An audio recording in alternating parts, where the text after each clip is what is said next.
Hi everyone, I'm Tess, and tonight I'm making Cajun dirty rice. Come join me in my kitchen. I will show you step by step how to make this easy and delicious Southern Cajun rice.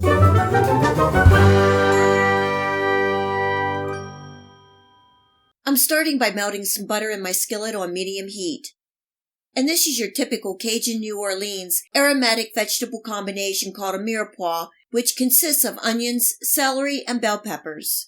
I have everything finely chopped, and I'm adding in a little salt, cooking and stirring for about 5 minutes or until the veggies start to soften. You will be able to find this recipe in the list of ingredients in the Show More section below. If you click on the word Show More, it will open and reveal this recipe, links where you can purchase some of the items that I use, and much, much more. If you have a chance, please check it out. Then I'm adding in some minced garlic and stirring for another minute.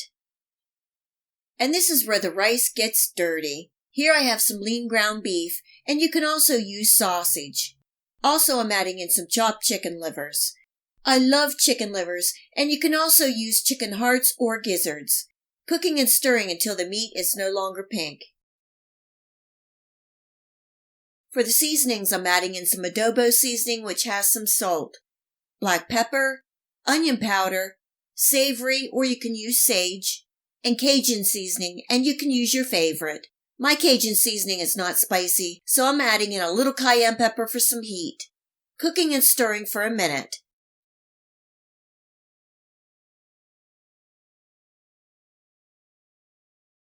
Now I'm adding in some water, and I almost forgot the Worcestershire sauce.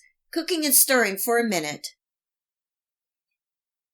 I'm adding in a handful of fresh chopped parsley and the rice. You can use long grain rice, but I'm using jasmine as it is my go-to rice. I made this yesterday and refrigerated overnight. This makes it easier to stir in, and it doesn't clump. Cooking and stirring for 3 to 4 minutes or until everything is well combined and the rice is heated through. Remember to give it a taste test for any more seasonings. Once you add the rice, it will mellow out the flavors, and you may need to add more. You can serve this dirty rice as a side dish, or it really makes a good hearty meal.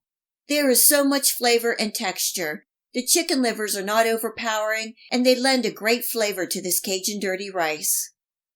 I hope you give this classic Cajun dirty rice recipe a try and enjoy. If you like this video recipe, please hit the like and subscribe button. Remember to hit the bell next to the subscribe to make sure that you get my future video recipes. You can also find me on Facebook and at my website. Feel free to share this recipe and my channel with your friends and family. And until next time, much love!